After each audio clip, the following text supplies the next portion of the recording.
Good evening and welcome to Microbrew Gamers. And this evening we're going to take a look at the Wachusett Brewery and specifically their Blueberry Ale. And then we're going to go on to an indie game that I've recently picked up and tried out, which is definitely fantastic. So starting off, I picked up a Blueberry Ale from Wachusett Brewing Company. So I actually went to the brewery in Westminster, Massachusetts. Stopped back there on my way back home from work. I hadn't had an urge to taste a lot of fruit beers like blueberry beer. The last time I had a blueberry beer, I forgot who made it. It was over at a friend's, and it was awful. Awful. But my wife recently was at a social outing and tried a blueberry beer, and she said, "Oh my God, you must get it. It's a Wachusett Brewing, blueberry ale." So I said, "Okay, you know what?" I stopped in. I got to chatting with them, and it's a very popular beer. It's about 38% of their sales. So I said, let's give it a shot. So I went in, and the brewery itself is pretty nice. It's a pretty big complex, pretty big building located in Westminster.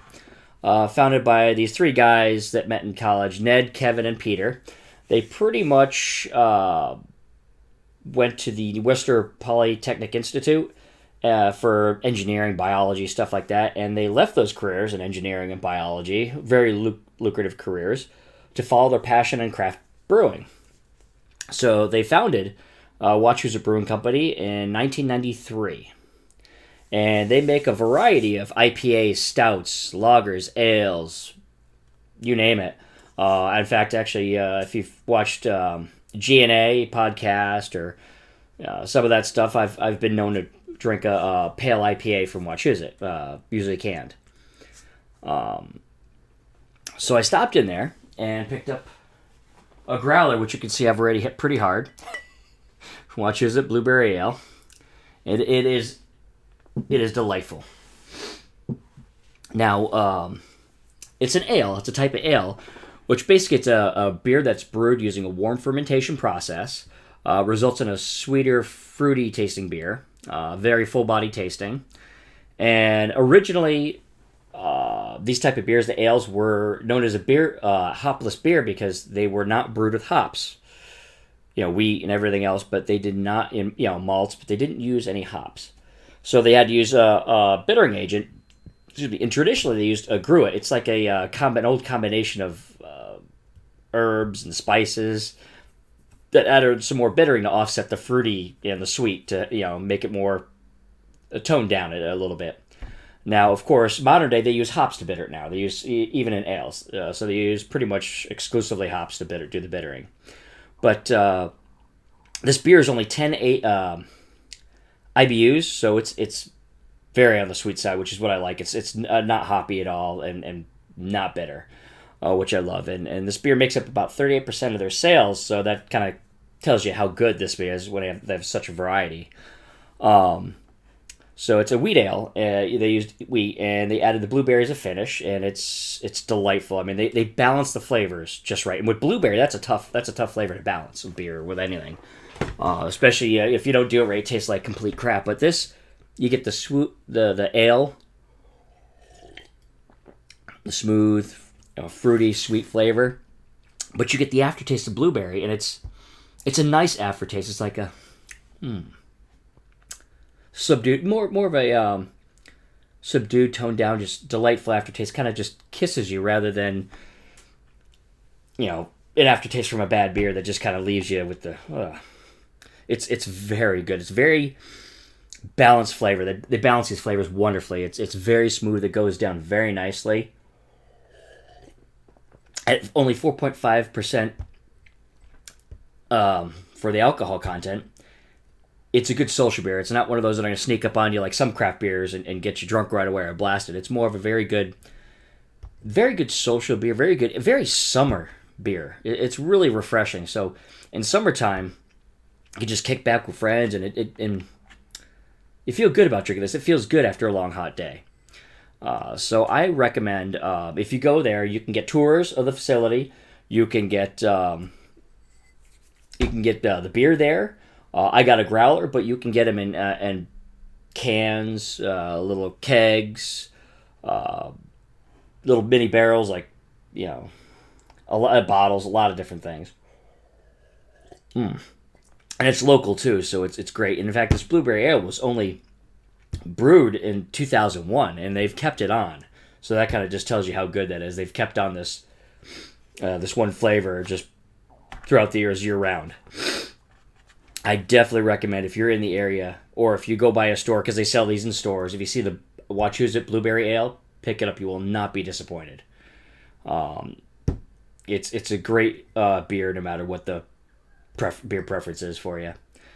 And next, I picked up a indie game. They came out on Steam. You can get it for pretty much Mac, PC, Linux, so on Steam, or PS4 and Vita. I picked mine up at the PS4. They had a sale, so I snagged it.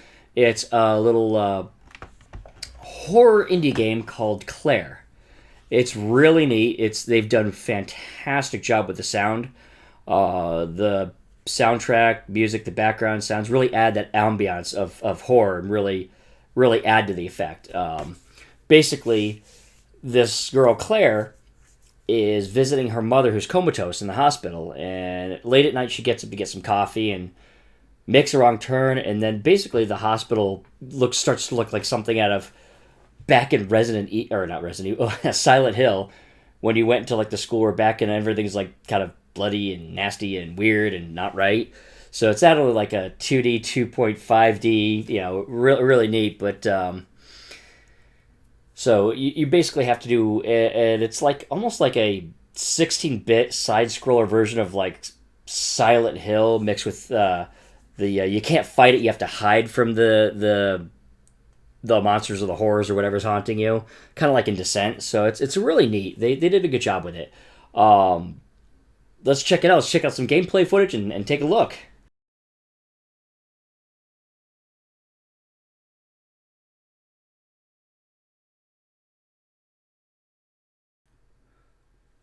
Welcome to Claire Extended Cut. Now, this indie horror game was first released by Hailstorm Games Incorporated in 2013. They used the Unity engine to design the game, and they released it on Steam for PC, Mac, and Linux. And now it's also come out for PS4 and Vita. I'm playing it on the PS4, and this game is pretty neat. It's, of course, obviously a horror indie, but it's in the style of a 2D side-scroller using pixel art, the kind of the retro-style pixel art, which is still done really nicely. And the game borrows heavily from such classics as Silent Hill, and I can also see some of Descent in there as well, for those horror fans out there. Now, the game's soundtrack is phenomenal. The music, the background sounds, the sound effects really create that ambience of horror. The game is done really good. It's very polished. It doesn't seem like an indie game. It seems more like a AAA title made a retro-styled game. So that is really nice. It's very well done. You've got several different modes. You can play story mode, hard, nightmare mode. So you could tune it to your level of difficulty. There's multiple endings. I'm not going to give away storyline too much. I don't want to create any spoilers. But the game really leaves you with more questions than it answers. It pretty much leaves a lot open for interpretation. Now, you begin the game, you start the game as Claire. Now, pretty much the gist of it is she is in the hospital with her mom who's comatose. And she gets up to get a cup of coffee in the middle of the night and gets lost in the hospital. And when she gets back through and off on the elevator, suddenly this nightmarish reality, kind of like something out of Silent Hill when you switched over in between the other reality. She's lost, she's scared, she comes across this dog, Annie, short for Anubis, which becomes her companion, and she's wandering through trying to find her way back to her comatose mother and trying to figure out what's going on. Now, pretty much with the horror aspects, you got these demonic, shadowish creature things that are always just off the screen, and there's some areas where the darkness, your light just can't penetrate. But you can't fight anything. You have to hide when it comes by. Otherwise, obviously the game will be over. You'll get damaged. The game is over. But you have to hide, which is a lot like Descent. That's pretty much like that style. So pretty much as you go through, you come across some people in the hospital here and there, which don't seem to act quite right, and you can choose to help them or not help them. And then they disappear as if they were just ghosts. So pretty much you're wandering through this just trying to figure out what in the world is going on. And along the way, you find notes that kind of gives you a better idea from like different people that leave behind. Pay attention to detail. Like there'll be notes scribbled on the wall, like graffiti. So they did a lot of detail work, which is really nice. They definitely made use of the pixel art, which looks phenomenal. So it really gave you that whole feeling of something, just this horror-based twisted reality. I definitely enjoyed the game. It's definitely a must-try for the price. It's not expensive. It's about, just a little under $10. So you really can't go wrong there if you like the horror genre. I would recommend starting off on story mode to really get the gist and until you get used to the gameplay. Sometimes finding hiding spaces can be a little hard to tell where the hiding spaces are. Especially when it gets dark, it's hard to tell and make out stuff, so that adds a level of difficulty. But overall, this was a lot of fun. I enjoyed it. And go ahead and check it out on Steam. If you have a PS4, check it out on PS4, Vita. And that's Claire in a nutshell. Well, thanks for watching. Once again, this beer is phenomenal. I'm pounding the hell out of this beer. It's probably not going to be much left by the time I'm done.